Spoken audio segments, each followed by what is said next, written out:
morning everyone. My name is Ram Babu.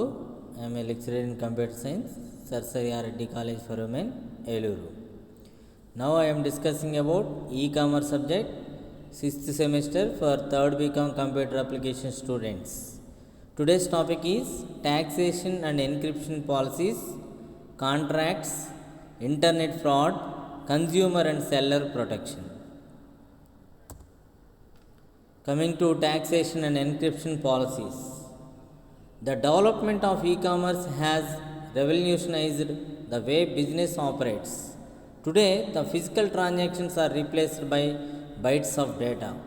Since the e-commerce can be conducted virtually all over the world at any time, the long-standing concepts of direct and indirect taxation on profits become crucial. Every government is struggling with the various issues of taxation raised by e-commerce. అంటే ఇక్కడ e commerce అనేది బాగా develop అవుతుంది ఈ రోజుల్లో. మరి ఈ physical transactions అన్నీ కూడా, అంటే మాన్యువల్ ట్రాన్సాక్షన్స్ అన్నీ కూడా రీప్లేస్ అవుతూ ఈ-కామర్స్ ద్వారా బైట్స్ ఆఫ్ డేటాగా మారిపోతుంది, అంటే ఆన్లైన్ అనేది మారిపోతుంది. ఈ-కామర్స్ అనేది జనరల్గా ఆల్ వరల్డ్గా మనం చూసినట్టయితే వర్చువల్ మీన్ ఇంటర్నెట్ కాన్సెప్ట్స్ ఉపయోగించి మనం చేయటం అన్నమాట. అదేవిధంగా డైరెక్ట్ అండ్ ఇండైరెక్ట్ ట్రాన్సాక్షన్ ప్రాఫిట్స్లో కానీ, అదేవిధంగా డిఫరెంట్ ఈ-కామర్స్ ట్రాన్సాక్షన్స్లో కానీ డైరెక్ట్గా ఆర్ ఇండైరెక్ట్ ట్యాక్సేషన్ అనేది జరుగుతుంది. ఇక్కడ మనకి ఎలాంటి ఈ ట్యాక్సేషన్ పాలసీస్ కానీ, ట్యాక్స్ కటింగ్ కానీ అలాంటి వేస్లో మాన్యువల్గా చేయటం అనేది చాలా ఇబ్బంది పడుతుంది. అలాంటి ఇబ్బందుల్ని మనం ఓవర్కమ్ చేయటం కోసం ఆన్లైన్లో ట్యాక్స్ పేయింగ్ అనేది జరుగుతుంది. ఎవరి గవర్నమెంట్, అంటే ప్రతి గవర్నమెంట్ సెక్టార్ అనేది ఈ online taxation, direct or indirect ట్యాక్సేషన్లో చాలా ఇబ్బందులు పడుతుంది అని చెప్తున్నాడు. ఓకే, ఈ ఈ-కామర్స్ అనేది వివిధ రకాల ప్రాబ్లమ్స్ని రైజ్ చేసేస్తుంది అని చెప్తున్నారు. The task of taxing e-commerce is daunting by tax collecting authorities because of following reasons. అంటే ఈ-కామర్స్ అనేది ట్యాక్స్ అంటే చేస్తుంది. అది అలా చేసేటప్పుడు డిఫరెంట్ అథారిటీస్ అనేవి డిఫరెంట్ ప్రాబ్లమ్స్ని డిఫరెంట్ రీజన్స్ వల్ల ప్రాబ్లం ఫేస్ చేయగలుగుతుంది. Inability to identify a transaction, అంటే ట్రాన్సాక్షన్ ఎలా జరిగింది ఏంటి అనేది ఐడెంటిఫై చేయలేకపోవటం. ఎన్క్రిప్షన్ ఆఫ్ ట్రాన్సాక్షన్ అనేది ఎన్క్రిప్టెడ్ ఫార్మాట్, అంటే 0,1 ఫార్మాట్లో ఉండటం. Collecting the tax from millions of end users, అంటే వివిధ రకాల కొన్ని లక్షల మిలియన్ పీపుల్ దగ్గర నుంచి కలెక్ట్ చేయటం అనేది కూడా. Difficult in determining where a product is produced or consumed, అంటే ప్రొడక్ట్ ఎక్కడ ప్రొడ్యూస్ అయింది, ఎక్కడ కన్జ్యూమ్ చేయబడింది అనేది తెలుసుకోలేకపోవటం. Definition of goods and services, అంటే ఏ గూడ్స్ ఎలా వెళ్తున్నాయి, వాటి యొక్క డిస్క్రిప్షన్ ఏంటి అనేది, ఇవన్నీ కూడా సో మెనీ రీజన్స్ మనం ట్యాక్స్ పేయింగ్ చేసేటప్పుడు. ఓకే, వాటిలో ఉన్నటువంటి ఎన్క్రిప్షన్ పాలసీస్ ఏంటి? Maintaining the security of corporate data is one of the highest priorities of any e-commerce business. Encryption is a technique for hiding data. In this technique the data is encoded by some coding algorithm. అంటే మనం e commerce ఎన్విరాన్మెంట్లో కానీ లేదా other online ట్రాన్సాక్షన్స్లో కానీ మనం డేటాని మనం ఒక చోట నుంచి ఇంకో చోటుకి ట్రాన్సాక్షన్ చేస్తూ ఉంటాం. మరి ఈ-కామర్స్ బిజినెస్లో హైయెస్ట్ ప్రియారిటీ అనేది దేనికి ఇవ్వాలి అంటే మెయింటైనింగ్ ద సెక్యూరిటీ. మన దగ్గర ఉన్నటువంటి కార్పొరేట్ డేటాని సెక్యూరిటీని ప్రొవైడ్ చేయడం. మరి ఈ సెక్యూరిటీని ప్రొవైడ్ చేసే టెక్నిక్నే మనం ఎన్క్రిప్షన్ అంటాం. Encryption is a technique for hiding data, అంటే మనం ఏ విధంగా ట్రాన్సాక్షన్ జరుగుతుంది, మీడియేటర్స్కి ఆ ట్రాన్సాక్షన్ డీటెయిల్స్ అనేవి తెలియకుండా హైడ్ చేస్తుంది ఈ యొక్క ఎన్క్రిప్షన్ పాలసీ. ఈ టెక్నిక్లో మనకి ఏం చేస్తుందంటే మనం చేసేటువంటి ట్రాన్సాక్షన్ని వివిధ రకాల కోడింగ్ అల్గారిథమ్స్ ఉపయోగించి 0,1 ఫార్మాట్లోకి కన్వర్ట్ చేసేస్తుంది అనమాట ఈ యొక్క ఎన్క్రిప్షన్ అనేది. An unauthorized users who access encoded data will face difficulty to decode it, but authorized users are given decoding or decrypting algorithm to decode the data. అంటే ఇక్కడ అలా ట్రాన్సాక్షన్ చేసినటువంటి డేటా ఎన్క్రిప్టెడ్ ఫార్మాట్లో ఉన్న డేటాని ఆథరైజ్డ్ పర్సన్స్ మాత్రమే చూడగలరు. అదే అనాథరైజ్డ్ పర్సన్స్ మాత్రం దాన్ని డీకోడ్ చేయలేరు. ఓన్లీ ఆథరైజ్డ్ పర్సన్స్ మాత్రమే డిక్రిప్షన్ అల్గారిథం ఆర్ కీస్ను ఉపయోగించుకొని ఆ యొక్క డేటాని డీకోడ్ చేసినట్లయితే ఆటోమేటిక్గా యూజర్ అండర్స్టాండ్ ఫార్మాట్లోకి కన్వర్ట్ అవుతుంది. In encryption the data that is not encrypted to be encrypted is referred to as plain text and encrypted data is referred as cipher text. అంటే మనం జనరల్గా ఎన్క్రిప్షన్ కాకముందు ఉన్నటువంటి డేటాని ప్లెయిన్ టెస్ట్ అంటాం. That is human understandable format. That is encoded with encryption technique. After encryption we can convert it into encrypted data that is also known as cipher test or plain text. Okay namma. The cipher test is then transmitted over the network. The process of converting plain text to cipher test is called, అంటే మనకి cyper టెస్ట్గా conversion అయిన తర్వాత అప్పుడు నెట్వర్క్లో transmission అనేది జరుగుతుంది. ఇక్కడ మనకి ఈ ప్లెయిన్ టెస్ట్ నుంచి సైఫర్ టెస్ట్గా మారేటువంటి విధానాన్ని ఎన్క్రిప్షన్ అంటాం. అదేవిధంగా process of converting cipher text to plain text is nothing but decryption అంటాం. Encryption is performed at the transmitting end, అంటే సోర్స్లో జరుగుతుంది. డిక్రిప్షన్ ఎండ్ అనేది ఎక్కడ జరుగుతుంది అంటే రిసీవింగ్ ఎండ్లో జరుగుతుంది. అంటే మనకి ఒక డేటా ట్రాన్స్మిషన్ అవ్వాలి అంటే we need source and destination. Source can be transmitted the data and destination can be receiving the data. ఇక్కడ డిక్రిప్షన్ ఎక్కడ జరుగుతుంది అంటే రిసీవర్స్ ఎండ్లో జరుగుతుంది. ఎన్క్రిప్షన్ ఎక్కడ జరుగుతుంది అంటే సోర్స్ ఆర్ సెండర్ యొక్క ఎండ్లో జరుగుతుంది అనమాట. For encryption process user need to encryption key and for decryption process user need to decryption key. అంటే ఏంటంటే మనం ఎన్క్రిప్షన్ చేసేటప్పుడు ఎన్క్రిప్షన్ కీ ఉండాలి.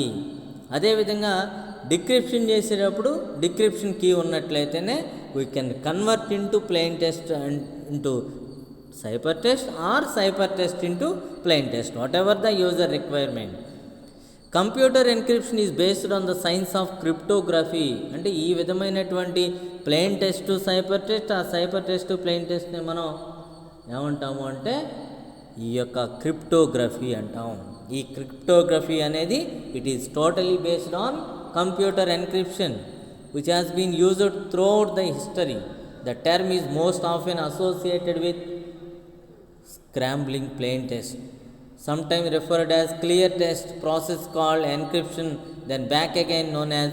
అంటే ఇక్కడ ఈ టర్మ్ను మనం scrambling plain test, ordinary test అంటాం. సమ్టైమ్స్ దీన్నే మనం ప్లెయిన్ టెస్ట్ అంటాం, లేదా క్లియర్ టెస్ట్ అని కూడా పిలుస్తాం అన్నమాట. ఓకేనమ్మా. Next, the main objectives of cryptography are confidentiality. అంటే ఈ క్రిప్టోగ్రఫీ అంటే ఏంటి మనం అర్థమైంది మనకి.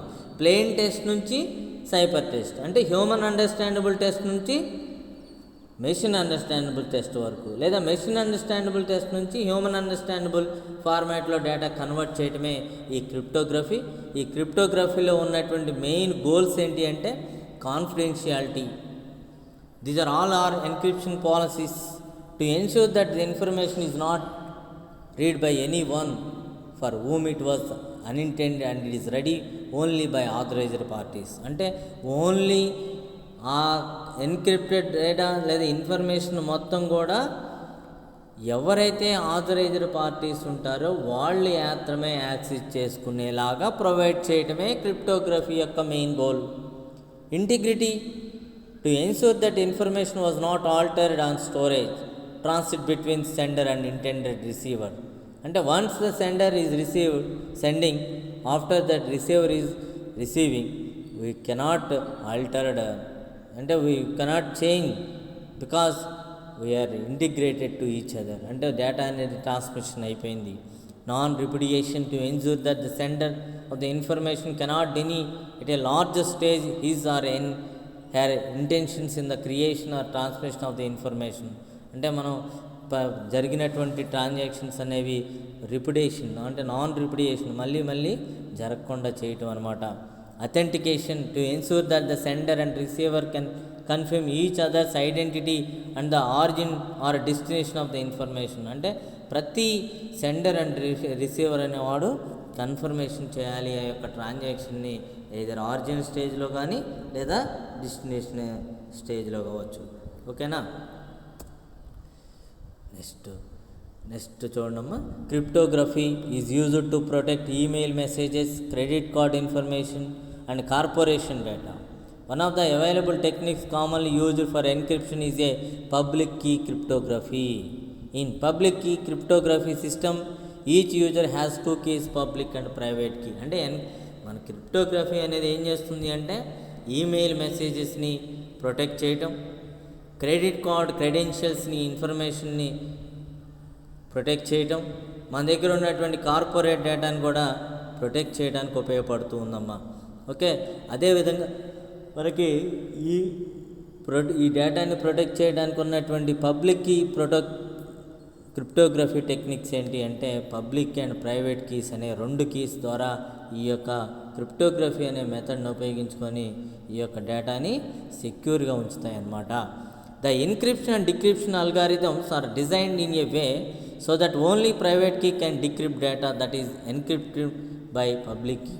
అంటే పబ్లిక్ కీ ద్వారా మన దగ్గర ఉన్న డేటాని ఎన్క్రిప్టెడ్ చేసిన తర్వాత ఆ ఎన్క్రిప్ట్ అయినటువంటి డేటాని డిక్రిప్ట్ చేయాలి అంటే ప్రైవేట్ కీ అనేది సరిపోతుంది. And the public key can decrypt data encrypted by the private key. A public key and the private key. A public key is known as everyone while private key is known only to the recipient of the message. అంటే ఇక్కడ public keys and private keys these 2 are used for encrypting and decrypting, but private key only used by known by recipient of the message, but public key is both the sender and the receiver as well as. Okay, clear. Next concept, contracts. The e-commerce legal tool of choice is the contract, ఒప్పందం. ఈ-కామర్స్లో one of the legal tool ఎవరు అంటే contract అనమాట. How parties can agree how matters will be handled and capture that agreement in a written contract. They can in a meaningful way establish the rules that govern their arrangements. అంటే వాళ్ళ దగ్గర ఉన్నటువంటి arrangements వాటన్నిటినీ కూడా ఒక return document, return contract రూపంలో జరుగుతూ ఉంటాయి. అవన్నీ కూడా ఈ రోజుల్లో అది రిటన్ కాంట్రాక్ట్నే మనం legal tool, e-commerce legal tool అని చెప్తున్నాం. ఓకేనా. A legally binding contract requires a few basic elements. అంటే మనకు ఆ లీగల్గా డాక్యుమెంట్ అనేది కాంట్రాక్ట్ డాక్యుమెంట్ అనేది ఏ విధంగా కొన్ని ఎలిమెంట్స్ కలిగి ఉంటుందంటే an offer acceptance and considerations.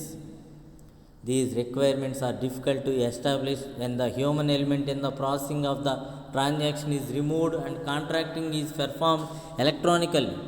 Uniform Computer Information Transaction Act 2000 makes it clear and that contracts can be formed even when a human is not directly involved. అంటే human అనేవాళ్ళు లేకుండా కూడా ఒక కాంట్రాక్ట్ అనేది క్రియేట్ చేసుకోవచ్చు డైరెక్ట్గా ఇన్వాల్వ్. దాన్నే మనం ఎలక్ట్రానికల్ కాంట్రాక్ట్ అని చెప్తున్నారు. అంటే ఈ రిక్వైర్మెంట్స్ అన్నిటినీ కూడా ఉపయోగించుకొని ఎలక్ట్రానిక్ కాంట్రాక్ట్ని మనం మెయింటైన్ చేసుకోవచ్చు అమ్మా. Okay. Next, the internet has introduced some uncertainty into many aspects of commercial transactions conducted by electronic means and the areas of the formation of unenforceable electronic contracts is one of them. Slowly through the combination of common law development and legislative reform, the legal rules relating the creation of enforceable electronic contracts are becoming increasingly more certain. అంటే ఈరోజు internet వచ్చినప్పుడు ఈ యొక్క online contracts are ఈ contracts అనేవి ఏంటంటే అన్సర్టెనిటీస్ని కలిగిస్తున్నాయి. అదేవిధంగా ఆన్లైన్ ట్రాన్సాక్షన్ చేసేటప్పుడు ఈ యొక్క కాంట్రాక్ట్స్ అనేవి కొన్ని లీగల్ రూల్స్ని కూడా క్రియేట్ చేస్తున్నాయి. వాటన్నిటినీ కూడా మరి చాలా ప్రాబ్లమ్స్ కూడా electronic contracts are becoming increasingly more certain. అంటే ఎలక్ట్రానిక్ కాంట్రాక్ట్స్ అనేవి మనకి ఏం చేస్తున్నాయి అంటే ఈ యొక్క online common laws development legislative reform ఏం చేస్తుందంటే లీగల్ రూల్స్ అనేవి ఫాలో అయినప్పుడే ఆ యొక్క ఆన్లైన్ ట్రాన్సాక్షన్ చేయడానికి అవకాశం ఉంటుంది అని కొన్ని ఒప్పందాలు అనేవి అడ్డుపడుతున్నాయని చెప్తున్నారు. An electronic or digital contract is an agreement drafted and signed in an electronic form an electronic can be drafted in the similar manner in which hard copy agreement is drafted. అంటే hard copy agreement లాగానే electronic ఫార్మాట్లో కూడా digital కాంట్రాక్ట్ని దాని electronic contract లేదా digital contract అను ఇది కూడా మనకి ఆన్లైన్లో డ్రాఫ్ట్ చేస్తుంది, సైన్ చేస్తున్నారు ఎలక్ట్రానిక్ ఫార్మాట్లోనే. ఓకే, ఇవన్నీ కూడా ఆన్లైన్ కాంట్రాక్ట్సే. తర్వాత ఇంటర్నెట్ ఫ్రాడ్, దీన్నే గ్యాంబ్లింగ్ అంటారు. ఇంటర్నెట్లో మనకి ఈరోజు ఆన్లైన్ కాంట్రాక్టుల ద్వారా ఒప్పందాలు జరిగిన తర్వాత ఫ్రాడ్ జరుగుతున్నాయి అన్నమాట. Internet fraud is a crime in which users internet services software with internet access to defraud victims to otherwise take advantage of them. అంటే మనం ఇంటర్నెట్ ఫ్రాడ్ అనేది క్రైమ్ అని చెప్తున్నారు. ఇంటర్నెట్ సర్వీసెస్ సాఫ్ట్వేర్ ఉపయోగించుకొని ఇంటర్నెట్ యాక్సెస్ని defraud విక్టిమ్స్కి ఉపయోగిస్తున్నారు. Okay, the business and consumer rely on some forms of electronic communication like internet to conduct transactions. With increase in the transaction on the internet, the illegal activity using the very same media is similarly on the rise. అంటే ఏంటంటే వివిధ రకాల illegal contacts చేయటం కూడా internet ఫ్రాడే. ఈరోజు ఈ illegal transaction conduct చేయటం చాలా ఇంక్రీజ్ అయిపోయినాయి అని చెప్తున్నారు. Next, internet fraud has been increasing concern for civilians and law enforcement agencies. Because internet frauds are generally difficult to trace and catching internet frauds is even more challenging in the best protection to avoid fraud attempts. ఈరోజు internet fraud అనేది చాలా పెరిగిపోయినాయి. Civilians and law enforcement ఏజెన్సీకి చాలా complaints raise అవుతున్నాయి. అదేవిధంగా ఆ యొక్క ఇంటర్నెట్ ఫ్రాడ్ని లేదా గ్యాంబ్లింగ్ అనేటువంటి విధానాన్ని ట్రేస్ చేయడం, క్యాచ్ చేయడం కూడా చాలా ఛాలెంజింగ్గా ఉంది అని చెప్తున్నాడు. Okay, despite of having several laws billions of people get sacked by fraudulent people. అంటే ఎన్నో రూల్స్ ఉన్నాయి, లాస్ ఉన్నాయి, కానీ చాలా కొన్ని కోట్ల మిలియన్ పీపుల్ చాలామంది కూడా మన ప్రాబ్లం ఫేస్ చేస్తున్నారు. Scams, frauds are prevalent all over the world and they are active in cheating and fooling people. చాలామంది వాళ్ళకు ఉన్నటువంటి టెక్నాలజీ సపోర్ట్ను ఉపయోగించుకొని చీటింగ్ అండ్ ఫూలింగ్ చేస్తున్నారు. Though internet is widely used for various purpose like investment opportunities అనే technique ఉపయోగించుకొని fraud అనేది చాలా జరుగుతుంది అని చెప్తున్నారు. ఓకే, నెక్స్ట్ కన్స్యూమర్ యొక్క ప్రొటెక్షన్. ఈ కామర్స్లో కన్స్యూమర్ ప్రొటెక్షన్ ఎలా ఉంటుంది చూడండి. E-commerce is as an emerging market transactions we bring huge electronic to society and provide fast transaction supply and demand sides. In the process of e-commerce, the consumer are looking forward and appreciate consumer protecting regulations for the protection of their rights on e-transactions. అంటే ఈ-కామర్స్లో మనకి different transaction జరుగుతున్నాయి. ఈ కామర్స్లో ఏంటి, in the process of e-commerce the consumer are looking forward consumer protective regulations for the protection of their rights on అంటే వాళ్ళు చేసేటువంటి ఈ ట్రాన్సాక్షన్స్కి వాళ్ళకు ఉన్నటువంటి రైట్స్ని ప్రొటెక్ట్ చేయగలుగుతున్నాం.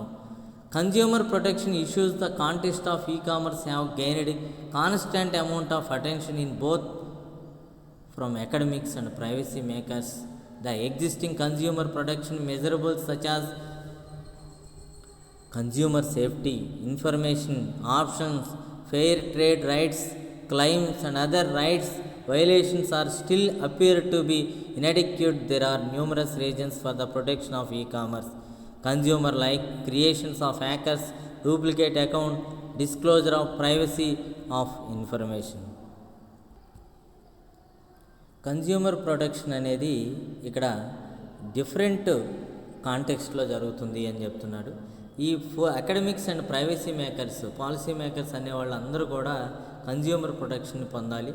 ఎందుకంటే వాళ్ళ దగ్గర ఉన్నటువంటి కన్జ్యూమర్ సేఫ్టీ కానీ, ఇన్ఫర్మేషన్ కానీ, ఆప్షన్స్ కానీ, ఫెయిర్ ట్రేడ్ రైట్స్ కానీ, క్లెయిమ్స్ అవన్నీ కూడా ఏంటంటే ప్రొటెక్ట్ చేయబడాలి.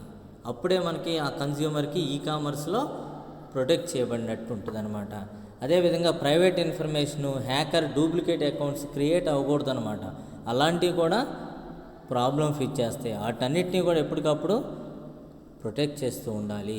అటు కొన్ని లాస్ అండ్ రూల్స్ కూడా ఉన్నాయి, యాక్ట్స్ కూడా ఉన్నాయి. Next consumer. The importance of consumer rights is protection against unfair trade. అంటే ఫెయిర్ అంటే అది ట్రేడ్ అనేది ట్యాక్స్ పేయబుల్ కాకుండా ఇతర వేరే ఫార్మాట్లో చేసినట్లయితే దాన్ని అన్ఫెయిర్ ట్రేడ్ అంటాం. దాన్ని ప్రొటెక్ట్ చేస్తూ ఉండాలి. Protection of health and safety of the consumers for the goods and that either the purchase or offered as free. అంటే ఆఫర్స్ కానీ ఫ్రీగా వచ్చే అంటే ఫ్రీ ఆఫర్స్ ఇచ్చినప్పుడు వాటికి ఉన్నటువంటి గూడ్స్ అండ్ అదర్ సర్వీసెస్ని ఎప్పటికప్పుడు వాటి యొక్క హెల్త్ అండ్ సేఫ్టీ కన్జ్యూమర్స్కి కలిగించాలి. Protection of rights wear the consumers must be informed about the quality and standards of the products, it's a freshness. అంటే ఎప్పటికప్పుడు కన్జ్యూమర్ ప్రొటెక్షన్ పొందాలి అంటే ఆ ప్రొడక్ట్ యొక్క క్వాలిటీ కానీ స్టాండర్డ్స్ కానీ ఎప్పటికప్పుడు తెలియజేస్తూ ఉండాలి. Right to receive the sincere gripes that have been registered. అంటే రిజిస్టర్ అయిపోయిన తర్వాత ఆ వచ్చినటువంటి వాటిని రిసీవ్ గ్రిప్స్ అన్నిటినీ కూడా రిసీవ్ చేసుకోవాలి. Right to make selection from the varied offers. ఎప్పటికప్పుడు వాళ్ళకి ఉన్నటువంటి ఆఫర్స్ అన్నిటిని కూడా ఎప్పటికప్పుడు తెలియజేస్తూ ఉండాలి. అప్పుడు అది కూడా కన్జ్యూమర్ ప్రొటెక్షన్ అవుతుంది. వాళ్ళకు ఉన్నటువంటి ఆఫర్స్ అనేవి మారుతూ ఉంటే వాటిని కూడా ఎప్పటికప్పుడు తెలియజేస్తూ ఉండాలన్నమాట.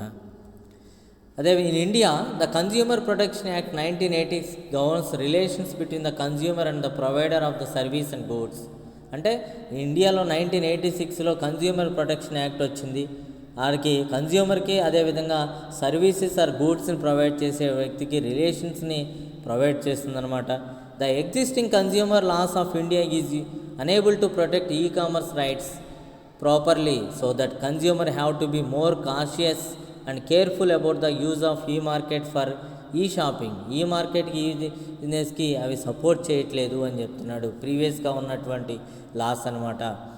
Indian consumers face a variety of threats when shopping online due to the shortcomings in the consumer protection act 1980. అంటే 1940 కన్జ్యూమర్ ప్రొటెక్షన్ యాక్ట్ 1986తో మనకు ఆన్లైన్ షాపింగ్ ద్వారా సో మెనీ థ్రెట్స్ ప్రాబ్లమ్స్ అనేవి వస్తున్నాయని చెప్తున్నాడు. For example, buyers from e-commerce stores do not have ability to sample and test the product and services that they are purchasing. వాళ్ళు కొనేటప్పుడు e commerce సైట్లో ప్రోడక్ట్ని కానీ product యొక్క శాంపిల్ కానీ టెస్ట్ చేసే అవకాశం లేదు అని చెప్తున్నారు. Buyers generally purchase through credit and debit cards and thus a greater potential for card fraud. అంటే కొనేటువంటి వ్యక్తులు ఎప్పుడు క్రెడిట్ ఆర్ డెబిట్ కార్డ్స్ని ఉపయోగిస్తారు. దీనివల్ల కార్డు ఫ్రాడ్ అనేది కూడా పెరిగిపోతుంది. దీనివల్ల కన్జ్యూమర్ ప్రొటెక్షన్ అనేది చాలా తక్కువగా ఉంటుందని చెప్తున్నారు. అదేవిధంగా seller protection. Online sellers too may need protection.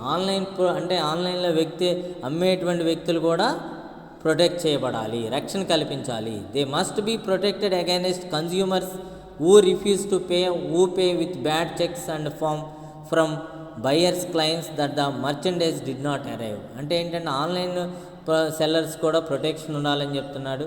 అంటే ఆన్లైన్లో కొనేటువంటి వ్యక్తులు వాళ్ళకు కరెక్ట్గా పే చేయటం లేదా వాళ్ళు రిఫ్యూజ్ టు పే, వాళ్ళు పే చేసేటప్పుడు కరెక్ట్గా సరిగ్గా ఇవ్వకపోవటం, అదేవిధంగా బ్యాడ్ చెక్స్ ఇచ్చేటప్పుడు, అదేవిధంగా వాళ్ళు క్లెయిమ్ చేసుకునేటప్పుడు చాలా ఫేస్ చేస్తారు ప్రాబ్లమ్స్. అలాంటప్పుడు కూడా సెల్లర్కి ప్రొటెక్షన్ ఉండాలి అని చెప్తున్నాడు. They also have the right to protect against the use of their name by other as well as to protect the use of their unique words, phrases, slogans and web address. Trademark protection అంటాం. అంటే ఇప్పుడు అదేవిధంగా ఒకే ప్రోడక్ట్ని వేరు కంపెనీలు వాళ్ళ యొక్క పేరు కానీ లేదా స్లోగన్స్ కానీ అడ్రస్సెస్ కానీ ఉపయోగించి బిజినెస్ చేస్తుంటే అప్పుడు కూడా వాళ్ళకి రక్షణకు ఉండాలి. Security features such as authentication, non repudiation services provide some needed protections. Another seller protection applies particularly to electronic media.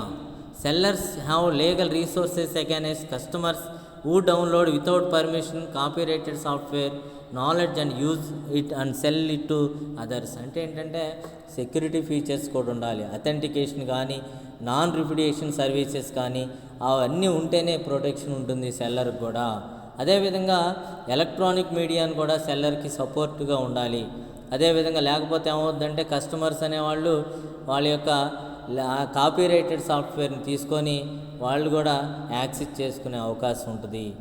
Okay, next what are the requirements for seller protection. Seller protection కావాల్సినటువంటి requirements ఏంటంటే, initial requirement చూడటం, shift to the address on the transaction details page. Transaction డీటెయిల్స్లో పేజీలో ఏవేవి ఉన్నాయో వాటికి కరెక్ట్గా చేయాలి, అప్పుడే అది కూడా సెల్లర్కి ప్రొటెక్షన్గా ఉంటుంది.